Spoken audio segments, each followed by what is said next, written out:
Wyoming Territory, 1883, the wind howled low across the flats outside Dead Horse Creek, carrying dust, heat, and the sting of words that had followed Zadie June all her life. She is just a fat burden. The words came from her uncle's mouth as he climbed back into the wagon, leaving her behind in the dirt like a sack of grain not worth the weight. Zadie stood still, skirts thick with dust, breath caught in her throat.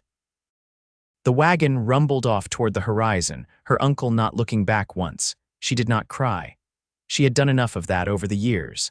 At 23, Zadie had learned to endure the world's sharpness in silence. After her parents died of fever back in Kansas, her uncle took her in more out of obligation than kindness. He never let her forget it. She was too soft, too slow, too much. Now he had left her with nothing but a carpetbag, a half-empty canteen, and a bruised heart. The heat was rising fast. Zadie turned toward the dry hills, unsure of where to go, her boots already blistered from the miles past. She took a step, then another, until the world shimmered in front of her and her knees gave out. She hit the ground hard, cheek pressed to the packed dirt. A horse's hooves thundered from somewhere behind her. She did not move, certain it was another passerby who would see her and keep on riding, only this one stopped. "Hey," a man's voice called. Deep, steady, not harsh. Zadie blinked up. The sun behind him made him hard to see at first, but as he stepped down from the saddle, she saw a tall man in a tan trail coat, worn hat in his hand, and eyes the color of the river after rain, dark and honest. "You all right?" he asked, crouching beside her. She tried to sit up. "I am fine." "You do not look fine." "I said I am," she rasped, though her voice cracked. He looked her over without judgment, only concern. "Name is Orren Dade. You out here alone?" She hesitated. "Zadie June Jolly, my uncle, left me." Orren's jaw tensed. He glanced in the direction of the wagon trail, then back at her. "Left you," he said. "I slowed them down, that I was not worth the extra feed." Orren stood up and walked a few paces away like he needed to pace off anger. Then he turned, came back, and held out his hand. "Come on," he said. She stared at it. "What? You are coming with me." Her heart jumped, but her voice stayed flat. "What for?" He gave her a look that made the air still. "Because I am not leaving you here. You hear me? You are mine now." Zadie's breath caught. "What does that mean?" "It means," Orren said as he pulled her gently to her feet, "you are not a burden. And I am not the kind of man who lets good people be thrown away." Her legs wobbled, but he steadied her with a strong arm around her back. She could feel the heat radiating off him, the steady beat of his heart. He helped her onto his horse, then swung up behind her, arms braced on either side. As they rode, the wind whipped her hair into her face, but she was too stunned to push it away. She had never sat this close to a man before. Not like this. His coat brushed her arm. She could feel him breathing. They rode west, where the land turned golden and the sky opened wide. After a time, he spoke again. "I have a small ranch near Medicine Bow, just me and my son." She turned slightly. "You have a child, Galen. He is 6. His mother died birthing him." "I am sorry," he nodded. "He is a good boy, lonely though. I do not suppose you know much about cooking." Zadie blinked. "I can cook, clean, sew, I read too." Orren's voice warmed. "Well then. Sounds like you are exactly what we need." She looked down at her hands. "You do not even know me." "I know you were left behind and still stood back up. That is enough." They rode in silence after that, the horses' hooves the only sound. For the first time in a long while, Zadie felt something in her chest ease. She leaned back just a little, not enough to be bold, but enough to feel the strength of the man who had come for her when no one else had. He did not push her away. By the time the sun dipped low, and the cabin came into view, small but well kept, with smoke curling from the chimney, Zadie's heart had started to thaw. Orren helped her down, steady and careful, like she was not heavy at all. A boy ran out from the cabin, barefoot and grinning. "Papa," Orren caught him in one arm. "Galen, this is Miss Zadie. She is going to be staying with us." Galen looked up at her with wide eyes. "Do you know how to make cornbread?" Zadie smiled for the first time all day. "Yes, I do." "Well then," the boy said seriously, "you can stay forever." Orren chuckled, low and warm. He looked at Zadie, and something passed between them, something quiet and real. Zadie had been called a burden her whole life. But standing there, with a child's arms around her waist and a cowboy's eyes watching her like she mattered, She felt something different for the first time. Wanted, Orren opened the cabin door. "Come on in. Let's get you settled." And just like that, Zadie June Jolly stepped into a life she never thought she would have. Not as a burden, not as an afterthought, but as someone who finally belonged. Zadie folded the last of the laundered shirts into a chest by the hearth as the late afternoon light shifted through the cabin window, low and gold. The cotton was worn thin at the elbows, patched neatly. She took her time with the fold, smoothing the seams carefully, her fingers lingering on the fabric. It was Orren's shirt. He had worn it the day before when he'd been out tending to the fence along the north pasture, sweat darkening the collar.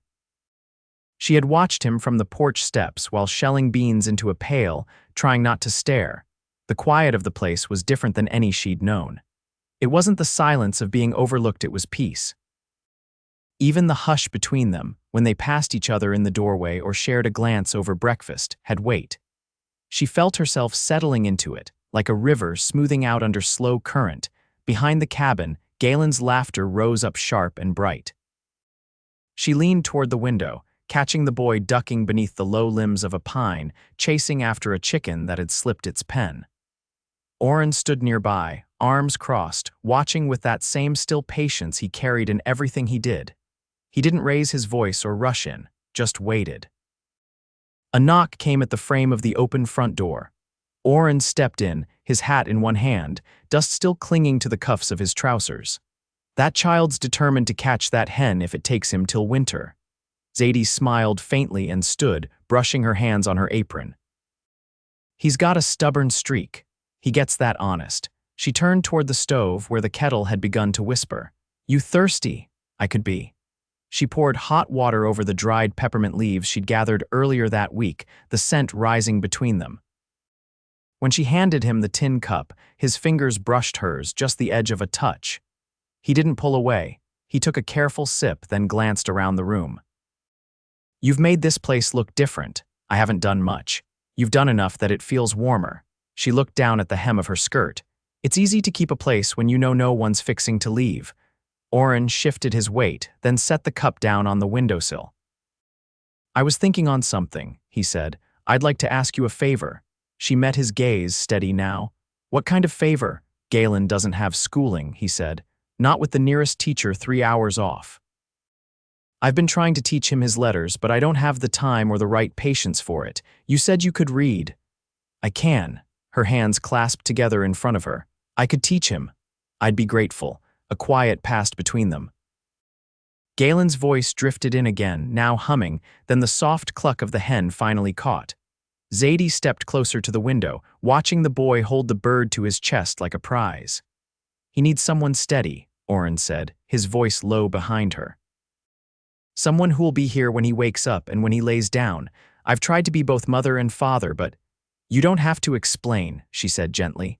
"I know I don't, but I want to." She turned. Orren stood close now, not too close, just enough.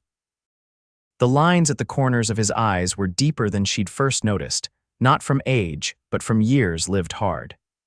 She saw the way he looked at her, not with pity, not like she was something to be fixed, but with a quiet wondering, like he'd found something he hadn't expected to find. "I'm not going anywhere," she said. He nodded once. "Good." Zadie stepped past him toward the door, pausing at the threshold. "I'll start Galen's lessons tomorrow. I'll need a slate." "There's one in the barn loft," he said. "I'll fetch it after supper." She looked back at him. "You don't need to thank me for being useful. I'm not thanking you for that." Orren's voice was deliberate. "I'm thanking you for being here." Zadie didn't answer. She just stepped outside, the last of the sun warm on her shoulders, and called for Galen to wash up. As the boy came running, feathers in his hair and dust on his cheeks, she bent to meet him, brushing the side of his face with the edge of her hand.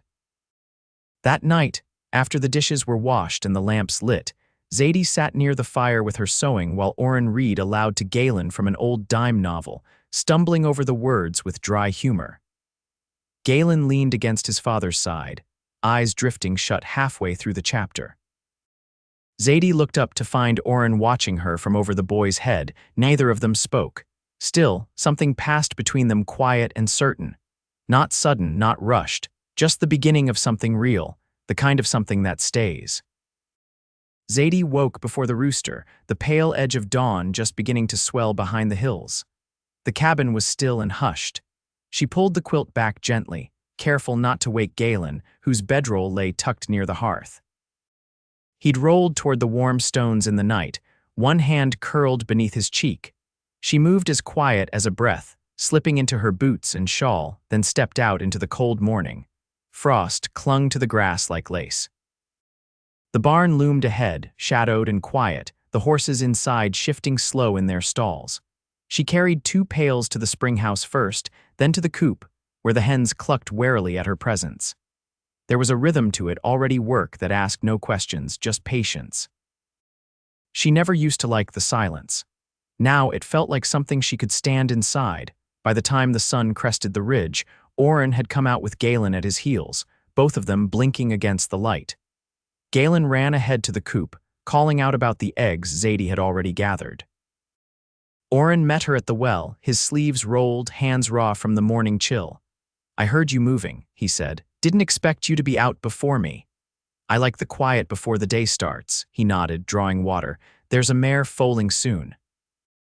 "She's been restless since last night." Zadie glanced toward the barn. "Do you want me to sit with her? You do that. I've helped with birthing before, pigs mostly." "Close enough." He passed her the full pail. "She's in the corner stall, bay with the blaze. Name's Clover." That evening, long after supper had been cleared and Galen had fallen asleep with a worn wooden horse tucked beneath his chin, Zadie took a lantern out to the barn. Orren was already there, kneeling on the straw beside the mare, his coat draped over a beam nearby. He looked up when she came in, the light catching the tired set of his eyes. "She's close," he said. Labored breathing, shifting her feet, Zadie knelt beside him. "You should rest a while, I can watch her. I've sat with every calf and foal born on this land." "Feels wrong to step away now." Zadie didn't argue. She settled beside him, the lantern between them casting a soft circle of gold. The mare shifted again, restless, her breath misting in the cold air. "I used to think I'd live in a town," Zadie said after a while. "Work in a shop maybe, or teach. Something with walls and floors that didn't shift under your boots. Do you miss it?" "I never had it. Just imagined it when the house got too loud. This." She looked around the barn at the hay, the dust, the mare's trembling flanks. "This feels more real." Orren leaned back against a beam. "I never thought I'd let another person into this place. After Galen's mother passed, it felt like I was just holding it together for him, and even that felt like a rope wearing thin." Zadie turned to him. His face was lined with fatigue, but open in a way he hadn't let show before. "You don't have to say anything," he added quickly. "I just thought you should know. I'm not someone who leaves," she said. "Even when I probably should have, you've stayed through worse." She nodded. "And I'll stay through better." The mare let out a low groan, her muscles tightening beneath her hide. Zadie rose onto her knees, setting the lantern closer. Orren joined her, hands steady. It was a long hour, but when the foal finally slid into the straw, slick and trembling, both of them leaned forward together, breath held. Zadie wiped the foal's nose clear, and Orren rubbed its side until it gave a weak kick and a cough. The mare turned her head, nuzzling the newborn with a low whicker. They watched quietly, shoulder to shoulder, as the foal struggled to stand. "She's strong," Zadie said. "She is." Orren turned then, close enough Zadie could feel the warmth of his skin through the chill. His voice was quiet. "So are you." She looked up, and he didn't look away. "I don't want you here just for help around the place," he said. "Or for Galen, I want you here for you." Zadie's breath caught, but not from fear, not anymore. "I want to be here," she said, and the words felt rooted, like something that had grown slowly and deep. He reached for her hand, not rushed, not unsure. His fingers closed around hers, rough and warm. Outside, the cold wind moved through the trees, but inside the barn, under soft light, Zadie leaned into the moment like she belonged in it. Because she did. The first snow came early that year, drifting down in quiet sheets that muted the world to stillness. Zadie stood at the window, her shawl wrapped snug over her shoulders, watching the flakes gather along the fence rails.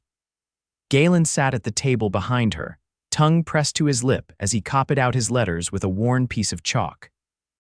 The warmth of the stove filled the room, scented faintly with the venison stew she'd started before sunrise. Orren stepped in from the lean-to, boots heavy with snow, a split log balanced on one shoulder. He shook the flakes from his hat and leaned it against the doorframe, then crossed the room to the hearth and added the wood with care.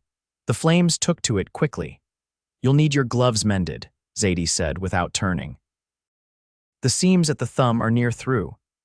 "I noticed," he replied, settling onto the bench beside Galen. "Didn't want to ask." "You don't have to." Galen looked up from his slate. "Miss Zadie, how do you spell pine?" She came over and knelt beside him, tucking her skirt beneath her knees. "Start with the P like in pony, then I like in ink." Orren watched her with a quiet that had become familiar, not distant, just thoughtful. When Galen's letters were all traced and his shoulders had begun to droop from the long mourning, Zadie sent him off to fetch kindling from the wood box. As the door shut behind the boy, Orren rose and crossed to the cupboard. "There's something I've been meaning to show you," he said. "Something of hers I kept." Zadie turned from the stove, wiping her hands on her apron. "Of whose?" He opened the small drawer beneath the shelf. "Galen's mother. Her name was Ruth." Zadie folded her hands. "You don't have to, I want to," he said, lifting out a folded cloth bundle. "Not because I'm holding on to her, because I'm not." He set the bundle on the table and untied the ribbon. Inside lay a child's dress, soft blue faded to gray, no bigger than a man's handspan. Zadie's breath caught as he smoothed the fabric with his palm. She sewed this when she was carrying Galen. Thought sure it would be a girl, she never got to see him grow. Zadie stepped closer. "Do you want him to keep it? I want you to have it, for when, if there's ever another child in the house." The room held still. She didn't reach for the dress, not yet, just looked at him steady. "I don't know if I can have children," she said. "I've never had reason to find out." "I'm not asking for children," he said. "I'm asking for you, however you come." Zadie sat slowly, the bundle between them. "I never thought anyone would look at me and think of a future." "I do," he said. "I do every time I see you turn toward the morning instead of away from it." She traced the edge of the cloth. "I don't need a promise written down, I just need to know it's real." Orren leaned forward, elbows on the table. "I've never said words just to fill silence, not to you." "Not ever." The door creaked open and Galen came back in, arms full of wood. He grinned when he saw them at the table. "There's a rabbit under the coop. It doesn't look scared of me." Zadie stood and took the kindling from his arms. "Maybe it knows your kind." That night, while Galen slept curled beneath the patchwork quilt Zadie had mended with pieces of her own past stitching and scraps from an old dress she'd worn as a girl, Orren stepped outside to check on the livestock. Zadie followed, their boots crunching side by side through the snow. The moon hung low and full, silver against the dark. The barn was quiet, save for the soft movement of hooves and the low breath of cattle. "I've been thinking," he said, stopping beside the corral where the mare and foal stood nose to nose, "about a name for her." Zadie tilted her head. "What did you settle on, Mercy?" She looked at him, startled. "Why, because she was born into the cold and lived," he said. "Because there's strength in gentleness." Zadie reached for his hand, lacing her fingers with his. "Then let's raise her well." Orren turned to her, his voice low. "Zadie June Jolly, will you marry me?" She didn't answer with words. She stepped into him, arms around his waist, her cheek against his chest. The steady beat beneath her ear was answer enough, and in that quiet, beneath the Wyoming sky, surrounded by snow and breath and the hush of something beginning, she knew she had not been mistaken. This was real. And it was hers. The snow held through February, thick on the roof and heavier still in the pasture, where the cattle moved slow and deliberate, their breath rising like smoke. Zadie kept the fire fed and the pantry well ordered, stretching the root cellar stores with quiet skill. She stitched by lamplight in the evenings, her needles slipping through fabric as steady as her thoughts. Each day folded into the next, not one like the one before, though they shared a rhythm that settled deep in her bones. Orren had built a cradle. He didn't say what it was, just set to planing the wood from a felled cedar and worked each evening until his knuckles were raw. He left it bare, no paint, just a beeswax polish that brought out the grain. Zadie didn't ask why. She only ran her hand along the curve of it one morning and said, "You made it strong." He looked at her then, not with question but knowing, "It'll be ready when it's needed." One morning near the end of March, the wind shifted. the air softened just enough to carry the scent of thawing earth. Galen dashed out before breakfast with a stick in one hand, chasing the creek's edge where the ice had begun to crack. Zadie watched from the porch, her shawl drawn tight, her belly just beginning to round beneath her dress. "Don't go past the sycamore," she called. "I won't," Orren came around from the barn, brushing sawdust from his sleeves. "Doc Hollins is coming through from Rawlins next week. I sent word to stop by." She nodded. "I'd like that." He stepped closer, studied her face. "You feel all right. Some days there's a weight in my hips and ankles I never knew I had, but it's not a bad thing." He touched her elbow lightly. "If you ever want to rest from the day's work, just say so." "I don't want to rest," she said. "I want the days to keep going." That night, after Galen was asleep with a book tucked under his pillow and the wind had quieted to a hush, Zadie took Orren's hand and led him out to the dark. They stood by the corral, where the foal, now tall and leggy, nuzzled her mother. The stars were sharp and cold above them, brittle as glass. "I used to think I'd always be looked at sideways," she said. "Too much of one thing or not enough of another." He didn't speak, "but I don't feel that way anymore." Orren cupped her hand between both of his fingers warm and rough. "You look like the answer to a question I didn't know I'd been asking." She leaned into him, her head against his chest. "I want to be your wife proper, not just in name but in truth." "You already are," he said. "But if you're asking for a day, with vows and the preacher and the boy standing straight in clean boots, then yes.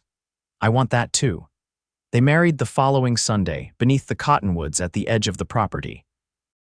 Preacher Elgin rode out on his old mule, carrying a Bible so worn the leather had turned gray. Galen wore a shirt Zadie had stitched from one of Orren's old ones and stood between them with his hands folded like he'd practiced for weeks. There were no guests, no music. Only the wind, the sky, and the sound of their promises spoken plain and without flourish. Orren gave her a ring fashioned from a silver coin, softened and shaped by a blacksmith down in Medicine Bow. It fit her finger like it had always belonged. Spring came slow but certain. The thaw reached the far edge of the pasture, and the creek ran clear again. Zadie planted onions, carrots, and beans in neat rows, her back aching by sunset, but her hands steady.